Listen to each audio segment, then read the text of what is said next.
Amém. Pessoal, muito bom dia. Misericórdia. Muito bom dia, pessoal. Tá todo mundo acordado, né? Misericórdia. Todo mundo dormiu bem. Misericórdia de novo. Posso fazer um pedido para vocês? Posso fazer um pedido para vocês? Vamos vir aqui para frente, todo mundo? Por favor. Vamos vir aqui para frente para olhar vocês de perto. Só tem gente bonita nesse lugar. Nordeste é um lugar maravilhoso, lugar lindo, de gente linda. Então eu quero pedir para vocês irem aqui para frente para poder olhar vocês melhor. Para eu me sentir bem. É por mim, tá? Então, por favor, vocês me fazem esse favor, vem aqui para frente, para quem esteja próximo nesse momento. Vamos ter aqui nosso workshop, que em nome de Jesus será uma bênção. Então, se vocês não descansaram, que Deus renove a força de vocês, porque conferência é assim mesmo, descansar, você descansa em casa, meu irmão. Hoje a gente vai aproveitar, vai crescer na fé, vai pular, vai chorar. E em nome de Jesus vamos viver um momento maravilhoso. Em casa você descansa quando voltar no ônibus, quem está de longe, quem está aqui de perto, quando você chegar em casa você dorme, apaga. Porque hoje a gente tem que aproveitar mesmo, porque é um dia muito especial. Amém? Amém? Amém, isso aí. Gente, então já vou começar o nosso workshopzinho sobre prioridades. Eu vou orar rapidinho só para poder começar da melhor forma. Eu tenho certeza que Deus vai falar aos nossos corações. Vamos orar. Senhor nosso Pai, muito obrigado por essa manhã. Muito obrigado porque nós estamos vivos, estamos aqui, tendo a oportunidade, Pai, de crescer na fé. Tendo a oportunidade, Senhor Deus, de aprender um pouco mais sobre o Senhor, Pai. Uma oportunidade, Senhor Deus, de crescer no conhecimento do Senhor. Peço que o Senhor fale aos nossos corações e que seja um momento, Senhor Deus, de crescimento e aprendizado, Pai. Em nome de Jesus. Amém. Então, nós vamos falar sobre prioridades aqui, né? E quando você pensa prioridades, você coloca essa palavra prioridades. Começa a pensar agora, cara, quais são as prioridades da minha vida? Quais são as prioridades das vidas das pessoas? Começa a pensar aí. Eu tenho certeza que vai vir um monte de palavras na sua mente. Vai vir, é dinheiro. É trabalho. É família. Porque tem gente que vai perseguindo coisas diferentes, você vai pensar. Tem pessoas que estão doidas para casar e colocam a esperança nisso. Tem pessoas que estão doidas para poder trabalhar e ter um emprego legal. Mas quando o pastor Júnior me convidou para poder dar esse workshop, eu comecei a orar e Deus começou a falar comigo de uma coisa que Ele já tem ministrado no meu coração há algum tempo. Que é as nossas prioridades, elas são guiadas pela nossa esperança. A prioridade em si não é a coisa que mais importa. A coisa que mais importa é a esperança que move as nossas prioridades. Aqui eu quero levar vocês hoje, com esse workshop, a uma reflexão da sua esperança que move a sua prioridade. Muitas vezes a gente pensa simplesmente na ação em si da prioridade. A gente pensa na ação por si própria. E muitas vezes a gente questiona por que a gente está tomando certas decisões na sua vida, por que isso está sendo a sua prioridade. E o que eu quero falar é que um coração com a esperança em Deus, ela vai mover a sua prioridade, as suas ações em direção ao que Deus tem planejado para você.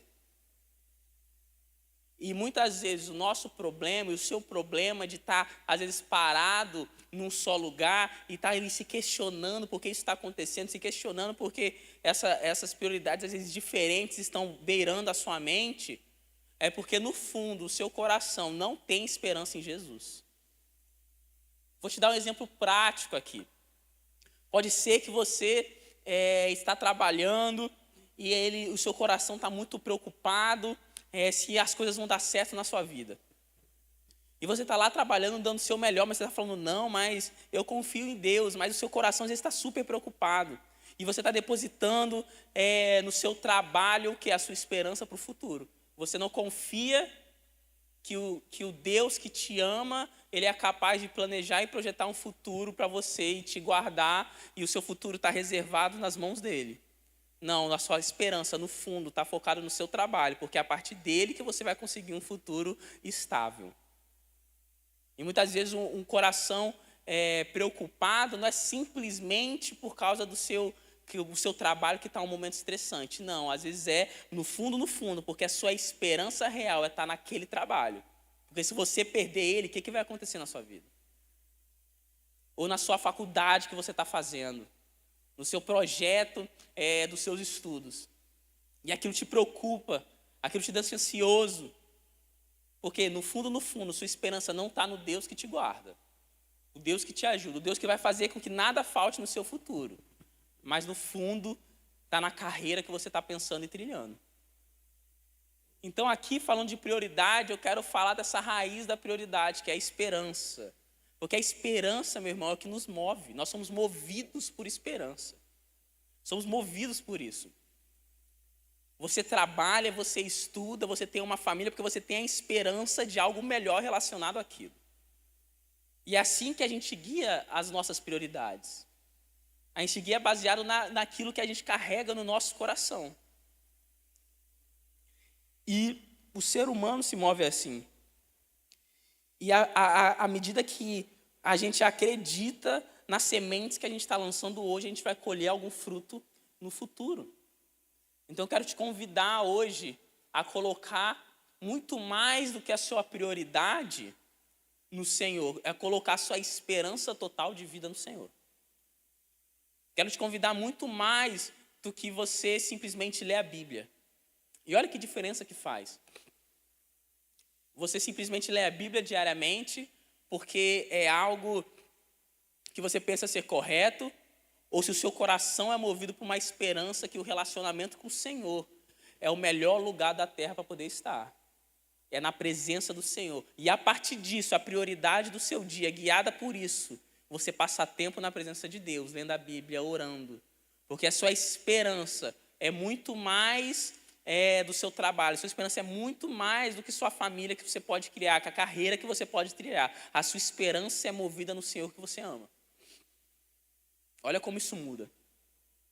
E tem um psicólogo americano, eu pesquisando e lendo sobre, que fala sobre isso. O psicólogo se chama Snyder, C.R. Snyder. E ele diz assim: a esperança é essencial para a saúde psicológica. Ela motiva as pessoas a enfrentarem as adversidades com resiliência.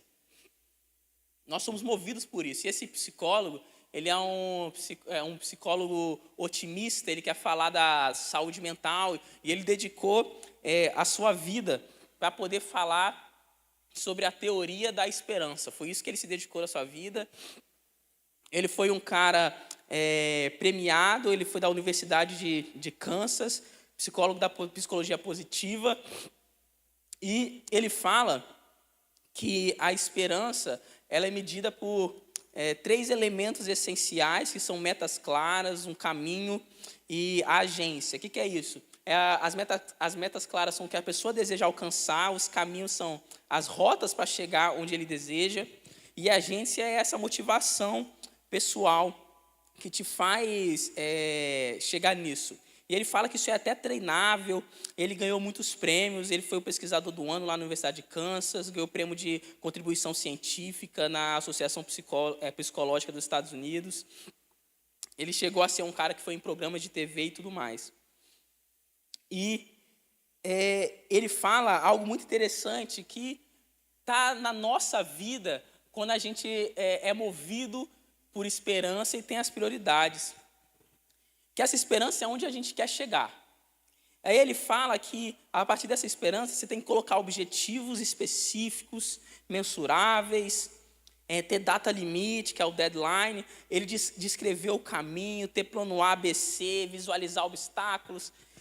E aí, ele fala como isso move as pessoas. No estudo dele é o quê? Que as pessoas que têm muita esperança no que ele quer alcançar, é uma pessoa que coloca esses objetivos específicos, ele aponta vários caminhos diferentes para poder chegar no objetivo que ele quer, e essas geralmente são as pessoas que conseguem atingir os seus objetivos. E aí, eu fiquei pensando, né, como que isso realmente é presente na vida de pessoas que alcançam os objetivos que elas colocam na vida. E às vezes você pode parar para pensar que você pode ter tido uma esperança de passar na universidade que você tanto sonha. E você mensura isso, coloca aí uma estratégia de estudo na sua vida, e você estuda tantas horas por dia, você coloca vários caminhos para você chegar naquele objetivo. Caso um caminho dê errado, você já visualiza e antecipa saídas para eventuais emergências que podem acontecer no meio do caminho. E pode ser que você chegou onde você está hoje assim. Você chegou no seu trabalho por quê? Porque sua esperança foi movida por um emprego melhor que eu vou ter. E você visualizou toda a sua vida e planejou caminhos e estudou. Às vezes você passou horas estudando por dia, planejou direitinho e chegou até lá. Às vezes é o seu trabalho que você tanto sonhou e, de novo, você planejou direitinho, viu plano ABC, viu se ia dar certo aquilo que ia dar certo, aquilo que não ia dar errado, se dedicou anos para aquilo.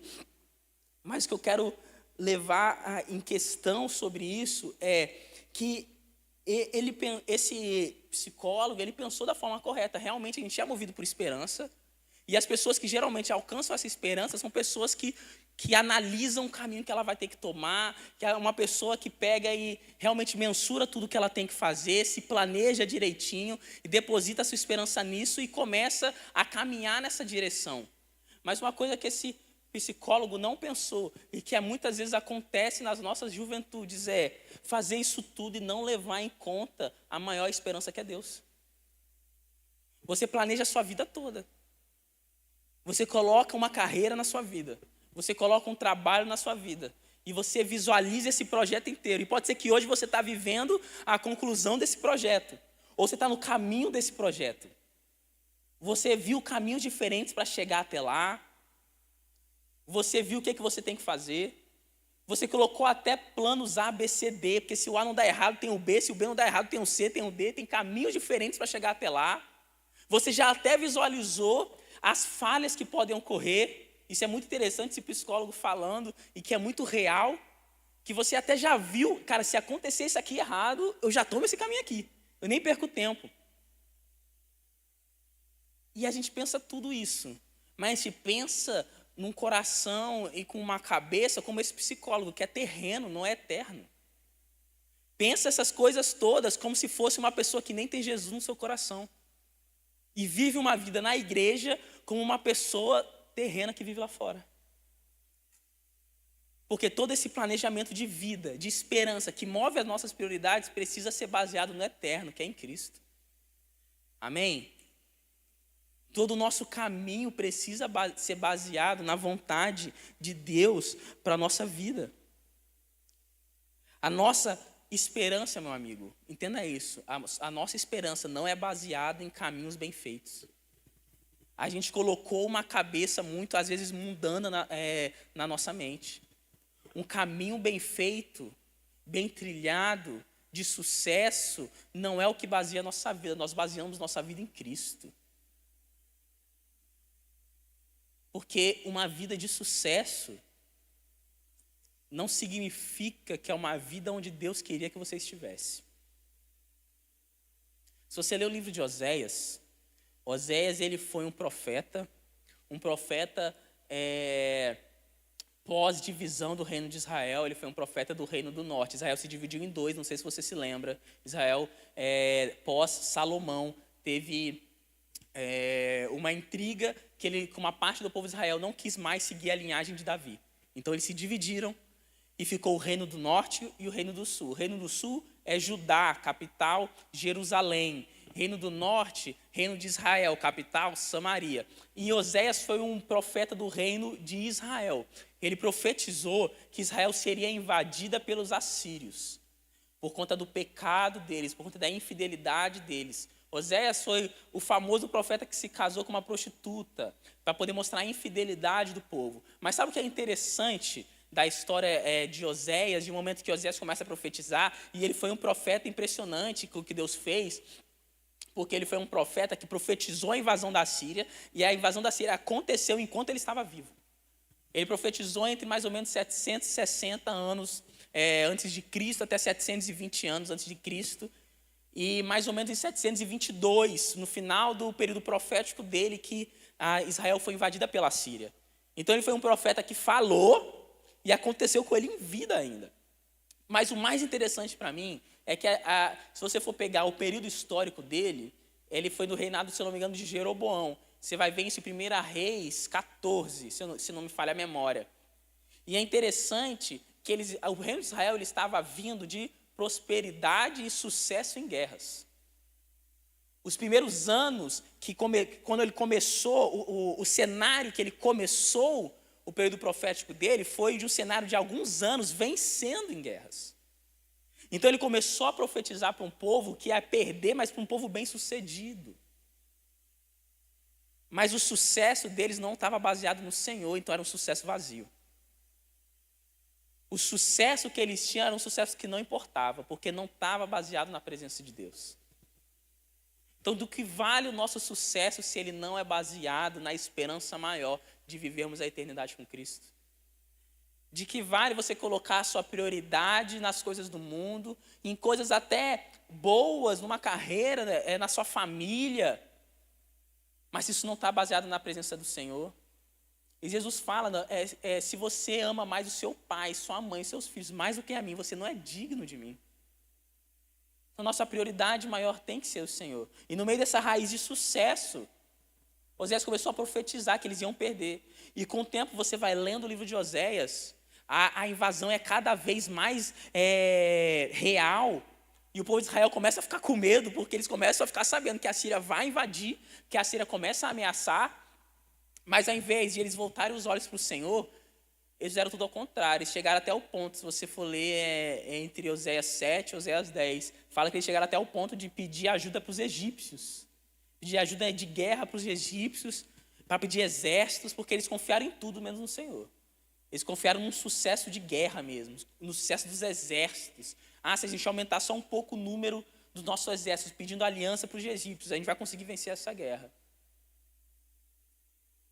E eles foram invadidos, e Israel, a partir desse momento, nunca mais voltou a ser o mesmo. Porque é a partir desse momento que começa a famosa diáspora, como eu falei antes, dos judeus. Porque eles nunca mais conquistaram sua terra. Porque depois disso, Israel foi perdida nesse momento 700 anos, mais ou menos, 720 anos antes de Cristo. E no período mais ou menos de 500, 600 anos antes de Cristo foi quando Judá foi invadida. Assíria, Judá pela Babilônia, que foi profetizada aí mais de 100 anos depois por Jeremias. Então, a partir disso, eles nunca mais tiveram terra. Depois, eles só foram ter terra, o reino de Israel, cumprindo a promessa de Deus, só em 1948. Quem se lembra, quem estudou história se lembra, Segunda Guerra Mundial, pós-Segunda Guerra Mundial, pós-Holocausto, eles conseguiram o seu pedaço de terrinha. Então, o sucesso ele não pode ser baseado em esperanças terrenas, ele precisa ser baseado no Senhor, porque senão ele é vazio. Eu gosto muito de um canal no YouTube, se você pode ver às vezes um dia, se você é curioso, de Bíblia. Quando eu vou estudar a Bíblia, eu faço muito isso. Eles têm um canal no YouTube que se chama The Bible Project, que é o projeto da Bíblia, que é muito legal. Quem já viu sabe que é muito bom, e quem não viu, cara, vê. Eles fazem muito estudo de palavras em grego, em hebraico, fazem muito estudo de livros da Bíblia, mas sempre numa forma de contar a história e colocando desenhozinhos. Eles colocam desenho animado para poder contar coisas profundas da Bíblia, até sobre palavras na linguagem original. Tem uma frase, quando eles estão falando sobre esperança, que ficou muito no meu coração, que é a seguinte frase: a fidelidade de Deus no passado que motiva a esperança do futuro. Porque a esperança em Deus, por que eles falaram isso? Porque eles estavam querendo dizer que a esperança em Deus não é otimismo. A esperança em Deus é uma certeza do Deus que já fez no passado e vai guardar minha vida no futuro. A esperança que nós temos em Deus é baseada num Senhor que já fez, um Senhor que está fazendo e um Senhor que fará. A gente vive na geração conhecida como a geração da ansiedade, porque morre de medo do futuro. E eu quero falar que uma geração eleita, uma geração do Senhor, não pode morrer de medo do futuro. Ela precisa ter certeza que o Senhor está guardando o meu futuro e separando o melhor dessa terra para mim. Pode ser que não seja uma vida de sucesso como uma vida que o mundo dá, mas vai ser uma vida de plenitude completa na presença de Deus. E por isso que eu quero te convidar a alinhar a sua esperança no Senhor. Porque um caminho de vida plena, ela é feita com prioridades alinhadas na esperança que o Senhor tem o melhor reservado para mim. Porque se você escolher alinhar sua esperança e seu coração no Senhor, você vai viver sonhos e planos que você nunca nem sonhou. Você vai viver projetos de Deus que você nunca nem pensou viver. E o Espírito Santo vai te levar para lugares inimagináveis na presença dele. Muito melhores de qualquer coisa que você possa pensar. E é assim que vive uma vida de uma pessoa que deposita seu coração no Senhor. Ela vive coisas que ela nem pensa e imagina, porque são sonhos do coração de Deus, que ele planejou desde o ventre da sua mãe, como diz Jeremias. Coisa que você não teve nem capacidade de pensar, de tão lindo e bem projetado pelo Senhor. Mas você precisa escolher alinhar a sua vida diante da esperança maior, que é esse Deus que separa o melhor dessa terra para você. Amém? E diante disso, eu quero falar de 3 coisas que uma pessoa que não tem esperança em Deus, 3 prioridades que uma pessoa que não tem esperança em Deus tem. E 3 prioridades que uma pessoa que tem esperança em Deus recebe. A primeira coisa de prioridade que uma pessoa que não tem esperança em Deus é autonomia. Uma busca incansável pela liberdade. Uma busca incansável em poder tomar as suas próprias decisões. Qual é a primeira coisa que um adolescente fala? Cara, eu quero tomar conta da minha vida. Qual é a primeira coisa? E todo mundo, se não é adolescente, já foi adolescente, já passou isso na mente. Eu quero tomar minhas próprias decisões. Eu quero tomar conta do meu próprio nariz. Mas é uma busca por uma falsa liberdade. É uma busca por uma falsa liberdade porque pensa que vai preencher o vazio a partir do momento que você tomar suas próprias decisões. Mas todo mundo aqui que já é jovem entende que isso não é real.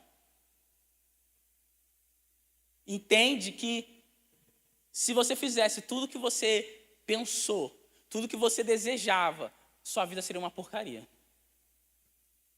Quem nunca pensou numa decisão para você, tomou ela e depois de um tempo parou e pensou, que decisão terrível que eu fiz. Eu sou o único.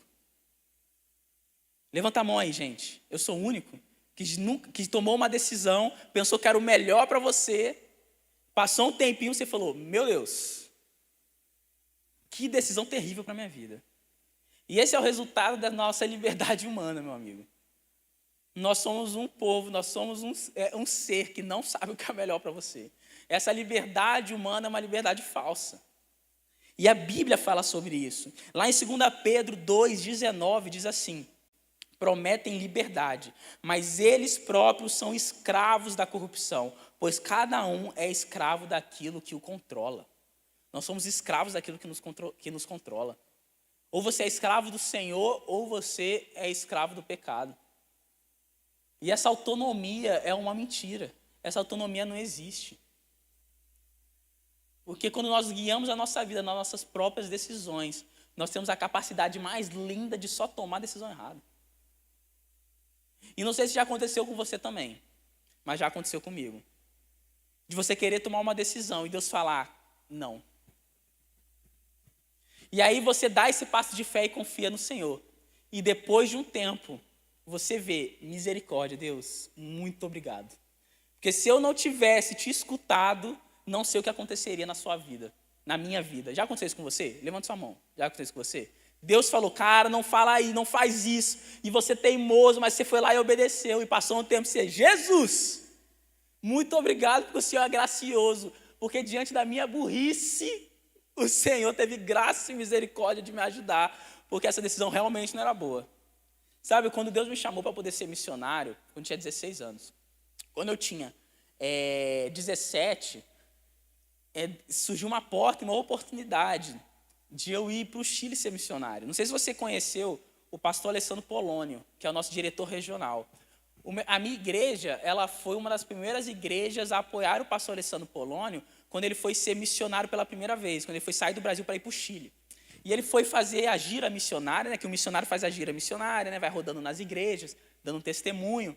E ele foi na minha igreja, aí eu contei para a esposa dele, nossa, Deus me chamou para as missões, eu quero ir, eu quero sair. Ela falou, olha, lá no Chile está precisando de obreiro. Se você quiser, a gente dá o jeito, se conversa com seu pai, manda uma carta e vamos junto falar de Jesus lá no Chile. Eu falei, Jesus, é isso.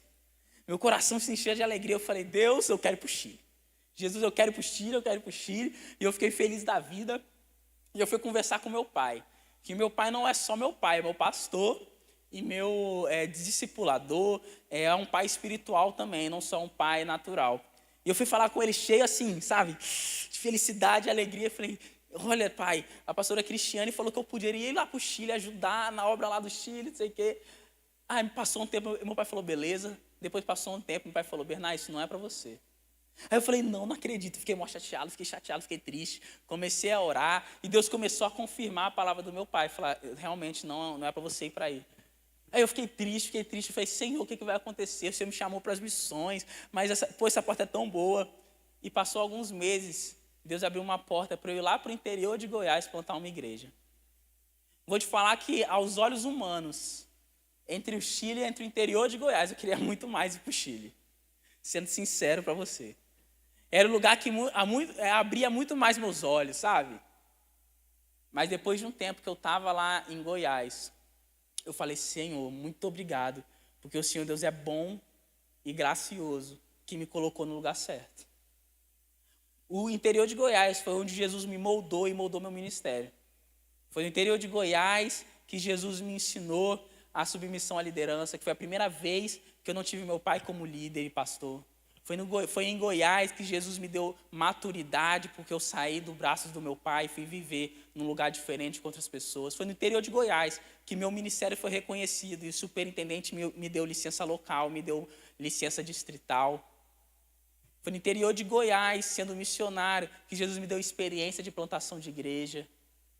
E eu comecei a pensar muitas coisas em orações e falei, Jesus, muito obrigado por sua graça e amor. Muito obrigado por ter me colocado no lugar certo. Porque se eu tivesse seguido o meu coração, eu ia para o lugar que não é o centro da sua vontade. Meu amigo, só colocando a esperança no Senhor, você vai saber o caminho que você deve seguir. E esse sucesso que você pode pensar que era terreno, que na minha cabeça era o Chile, não era o lugar onde Jesus queria me dar e queria me colocar. Sabe, você às vezes pode estar colhendo um fruto incrível de sucesso na sua carreira.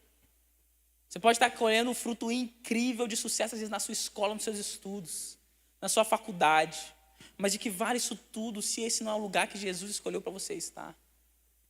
Eu acredito muito numa igreja relevante na sociedade. Eu acredito muito que é só você parar para pensar que uma porcentagem muito pequena da igreja vai ser ministro, vai ser pastor e vai ser missionário. Ser o famoso, entre aspas, que a igreja católica chama mais, né, clero. É uma porcentagem muito pequena. O resto da igreja toda vai influenciar a sociedade a partir do dom que o Senhor te deu. Acho incrível o trabalho do meu amigo como diretor de cinema. E eu acredito que Deus vai te enviar para ir no mundo da arte, para você enviar Jesus para um lugar que é tão difícil acesso ao Senhor Jesus.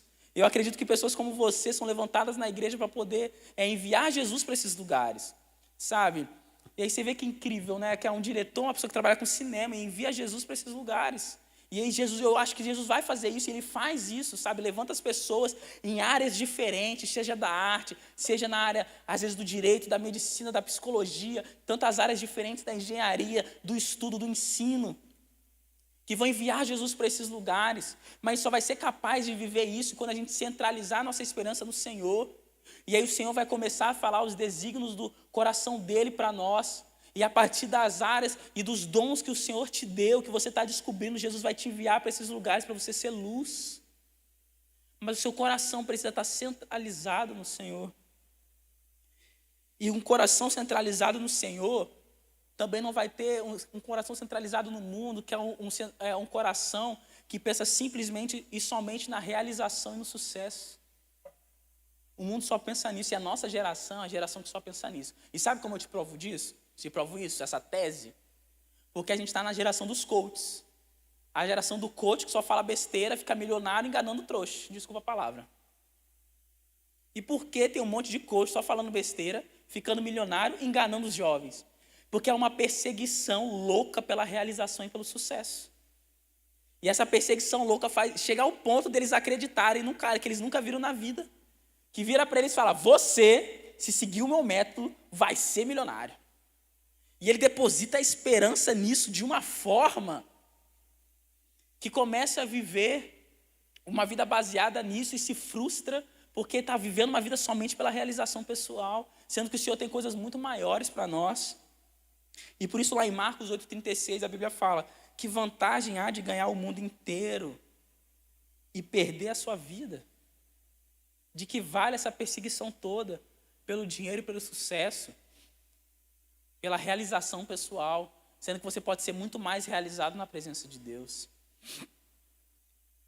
E o último ponto que eu quero falar essa vida sem esperança no Senhor é viver com a prioridade de aceitação. Meu amigo, quem não gosta e quem não ama ser amado? Quem não deseja ser amado? Quem não deseja ser aceito pelos outros? O ser humano precisa disso. O ser humano precisa se sentir amado. Isso é parte de quem nós somos. Isso é parte de uma necessidade nossa mesmo como seres humanos. Mas isso se torna problemático quando nós temos a necessidade de aceitação pelos outros e tornamos o propósito da nossa vida também ser aceito pelas pessoas que estão em nossa volta. Isso torna problemático quando a gente vê uma geração de redes sociais que começa a viver pelas aparências. Isso torna problemático quando a gente vive numa geração que torna a influencer, pelo menos top 3 mais famosa do Brasil, a Virgínia Fonseca. Porque se tem uma pessoa que é a imagem da futilidade, é a Virgínia Fonseca. Quem conhece essa pessoa? Adolescente menos de 18 conhece. Ela é uma das influências mais seguidas do Brasil. Acho que tem mais de 20, 50 milhões aí de seguidores. E ela é a imagem da futilidade em pessoa. Você pergunta qual é o conteúdo dela. O conteúdo dela é mostrar a vida dela, promíscua, cheia de porcaria. Esse é o conteúdo dela. Não tem profundidade nenhuma, não tem conteúdo nenhum, é isso. Mas essa é a imagem de pessoas que a gente quer seguir e que a nossa geração quer seguir. Pessoas vazias que buscam somente o seu ego. E é isso que quer ser seguido. Porque no fim, o que você quer? Você quer ser aceito. Você quer que as pessoas do seu lado te aceitem como você é. Você quer uma relevância social. Você quer que as pessoas apontem para você e vejam que pessoa incrível você é. Gostei muito da dança e teve uma pessoa da dança, não sei se você viu ontem, falou, eu quero me arrumar e me preparar para que as pessoas me vejam. Porque esse é o foco da nossa geração. Mas a gente não pode, como diz 1 Samuel 16:7, julgar as pessoas pela aparência exterior, mas como o Senhor julga o coração, Ele não julga o nosso exterior. Mas quando o nosso propósito e prioridade é viver essa vida de realização, de sucesso, você vai ter a necessidade de que as pessoas te aprovem. E não que Deus olhe seu coração e te aprove. Tem uma pessoa do meu convívio que falou uma frase para mim que eu nunca vou esquecer. É uma pessoa muito bonita, esbelta, sabe? Marombeira, assim, bonito. E aí chegou para mim e falou, estava se arrumando, se preparou, ficou arrumado, cheiroso, e olhou para mim e falou, eu estou bonito? Eu falei, não, você está bem. Aí ele chegou para mim e falou, porque as pessoas têm que me achar bonito. O que adianta eu me achar bonito? Não vale de nada. Ele falou, esse povo é tudo hipócrita. Porque todo mundo fala que quer se achar bonito, quer nada. Eu quero que os outros olhem para mim e me achem bonito. É uma pessoa completamente narcisista, sabe? Essa pessoa que eu conheço, é completamente narcisista. Ele falou, não, as pessoas têm que me olhar e me achar bonito. É a mulher que tem que me olhar e achar bonito. A pessoa não é crente. Ele falou, tem que me olhar e me achar bonito mesmo. Eu não ligo para a minha aparência, eu não ligo para o que eu acho de mim. Não importa. Se a menina está me achando bonito, aí está perfeito. E no fundo, essa vida de propósitos vazios leva a isso. Porque no fundo, você nem se veste pensando em você. Você se veste pensando no que as pessoas do seu lado vão pensar. No que as pessoas na sua igreja vão pensar. Se eles vão te achar bonito e cheiroso. Você escolhe até sua roupa baseado na opinião alheia, até isso. Porque o mais importante não é nem você se achar bem. O mais importante não é nem você falar, que eu amo muito isso, principalmente das pessoas. Era uma cultura, principalmente mais antiga, que falava, eu vou usar minha melhor roupa para ir para a igreja. Que é das igrejas das antigas, escutava muito isso. Que eu vou usar minha melhor roupa no culto de ceia. Que é das antigas, escutava muito isso. Por quê? Porque ele queria adorar o Senhor até com a forma que ele estava se vestindo. Falando, nossa Deus, eu quero ir para a sua casa e usar minha melhor roupa. Eu fui da geração que comprava roupa para o culto.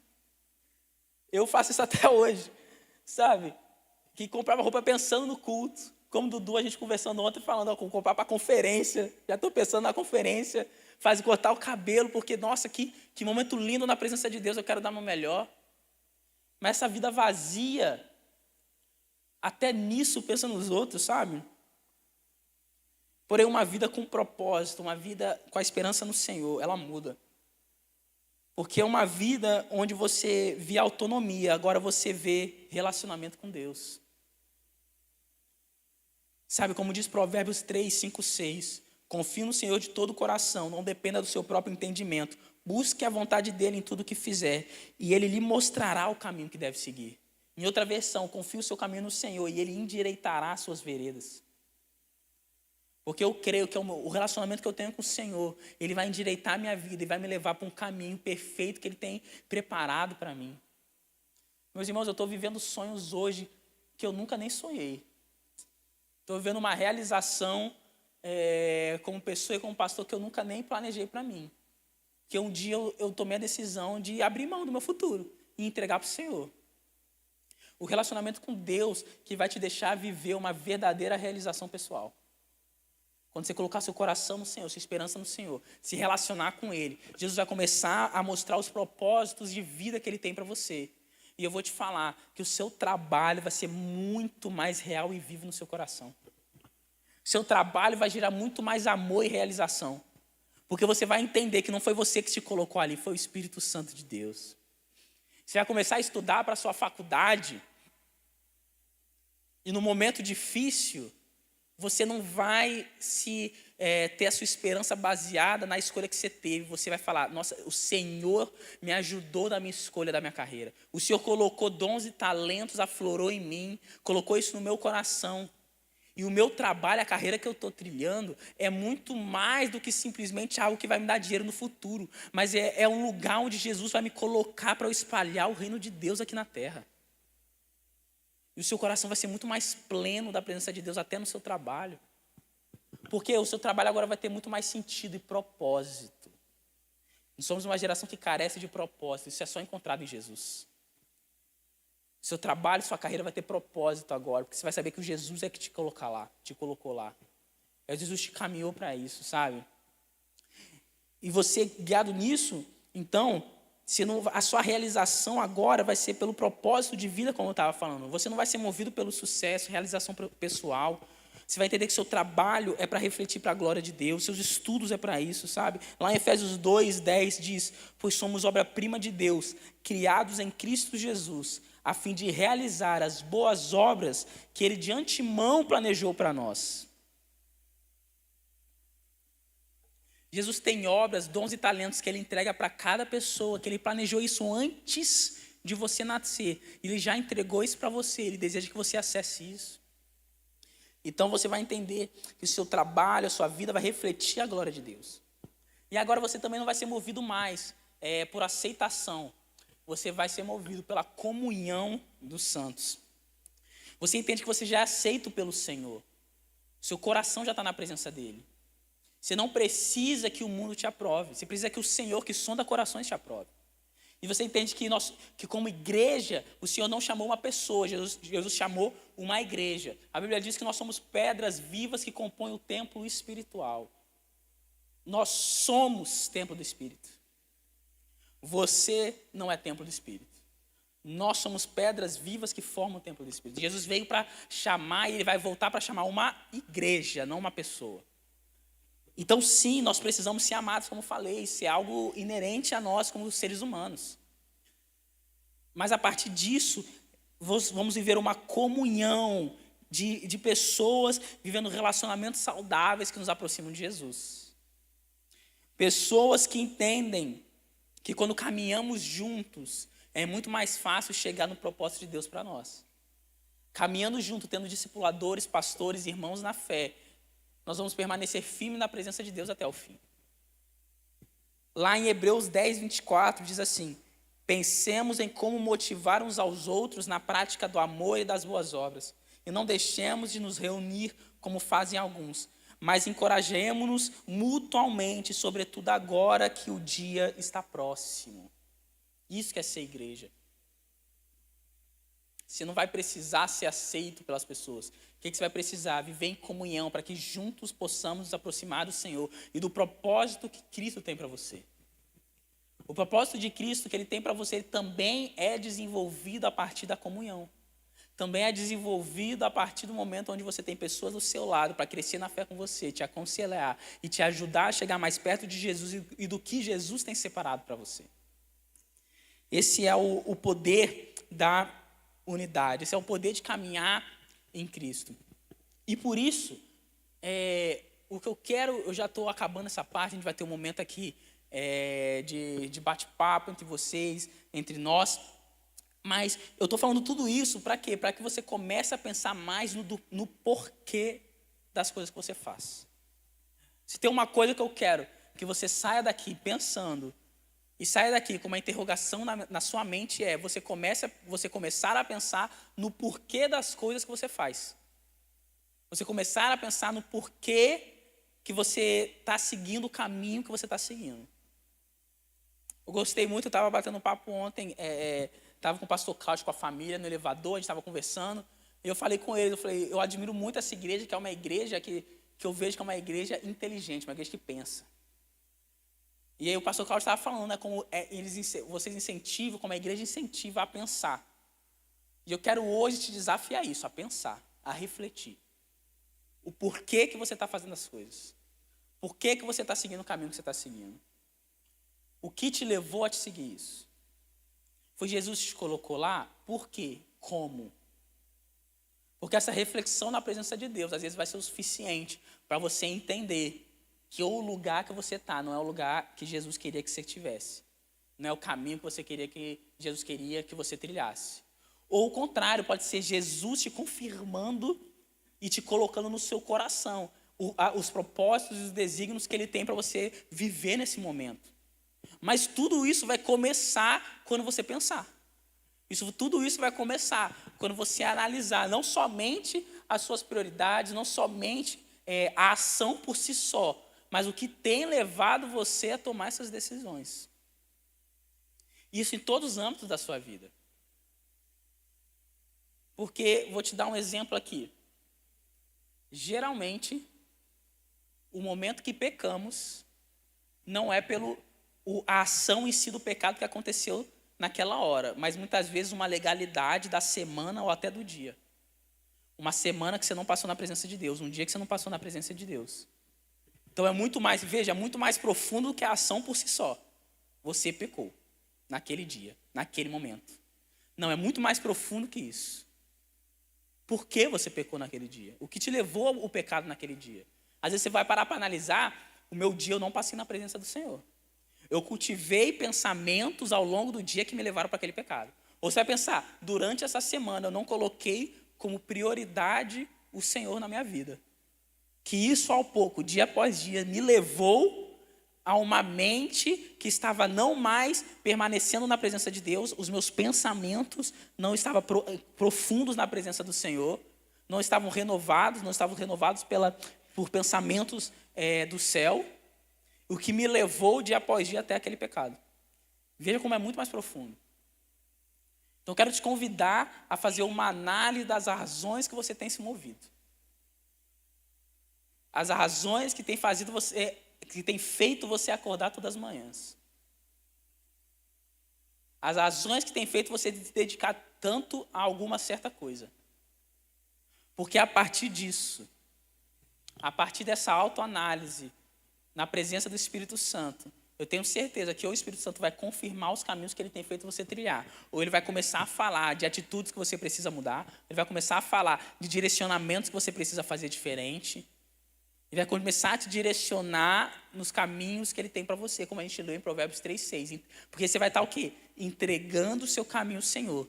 E nesse momento de entregar na presença de Deus, que é um momento reflexivo na presença dele, o Espírito Santo começa a endireitar as suas veredas, que esse é o versículo do Provérbios 3:6. Porque você vai estar entregando espiritualmente, refletindo espiritualmente, e a partir dessa reflexão que o Espírito Santo começa a endireitar o caminho. E começa a apontar a direção do propósito que ele tem para você. Pense, meu amigo, quais são os pilares de esperança que têm movido sua vida. Porque a partir disso, você vai começar a ter atitudes e prioridades condizentes com o reino de Deus. Amém? Eu tento aqui, ó.